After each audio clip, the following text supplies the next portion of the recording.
What's going on YouTube? It's Vinny here, and today I'm going to be showing you guys how to do rear sway bar links on a 2006 Subaru WRX. So I'm going to be replacing my stock rear sway bar links with Cartboy rear sway bar links. I got these on Amazon. I'll drop a link down below in the description. So these are what I got in the package. Got a nice sticker and your two sway bar links. Show you guys what the OEM one looks like. Looks like it's plastic, still hanging in there. The bushings you can definitely tell are a little worn, cracking a little bit, dried out. So I'm just going to do a little side-by-side comparison to show you guys what the new ones versus the old ones look like. Alright, so in my kit with the rear sway bar end links, all I received was the end links. So I read online that you actually normally reuse your hardware that you have. So the first thing I want to do is use WD-40 and lube up all of the bolts. Now that we have everything lubed up, you're gonna get a 14mm socket and a 14mm wrench and try to break it loose. I'm gonna give her a tap tap.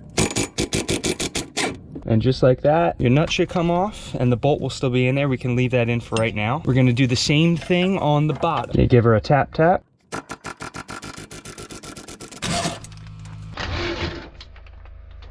And just like that, it came out. Make sure you're careful with your hardware because you will be reusing this if you don't have new ones. So now I'm gonna get my rubber mallet and tap out the bolts softly. So it seems like the bottom one came out easy.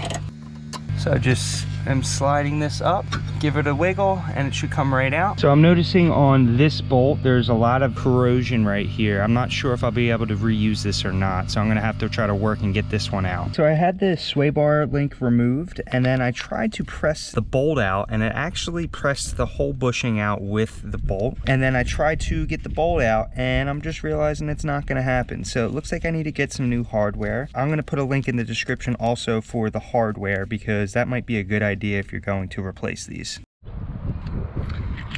Alright YouTube, we are back. Here's a quick comparison of the OEM sway bar links versus the Cartboy sway bar links. The differences that I noticed right off the bat was if you put them side by side, the Cartboy sway bar links are actually a little bit shorter than the stock.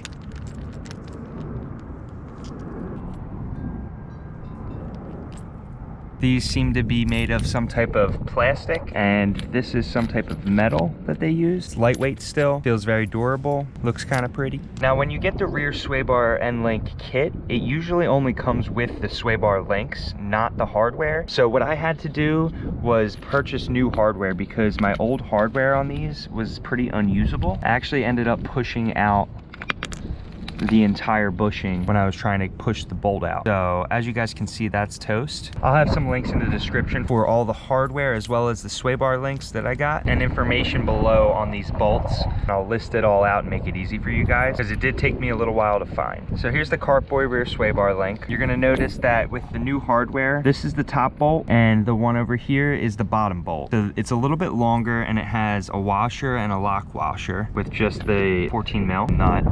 This is for the top, and that's the bottom bolt. The nuts are the same, everything's 14mm, and this is the OEM hardware that comes on the car. I just purchased new OEM hardware. All right, now we're gonna go ahead and install these new rear sway bar links. This is the driver's side. Here we have the sway bar unattached. So what you're gonna wanna do, install the bottom bolt first. Notice that the bolt goes in from the driver's side and the nut is gonna go on the inside of the car. I'm gonna leave it a little loose until we get both of the sway bar links on. So I'm gonna swing the end link up, get the bolt from the outside, put it through the link, and then through the sway bar. Might be a little tough. As you guys can kind of see here, kind of on an angle, so you're gonna have to kind of work. So what I did was I pulled the sway bar link down towards myself and then pushed the bolt in at the same time, kind of wiggling it, which got the threads all the way through. Just gonna put the nut on there. And we're gonna wait to tighten that up until we get the other side installed.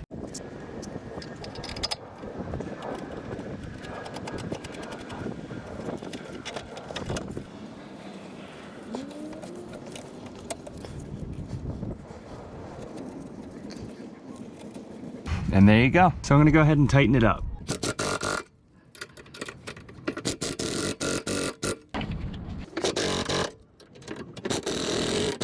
And just like that, the rear sway bar links are now installed.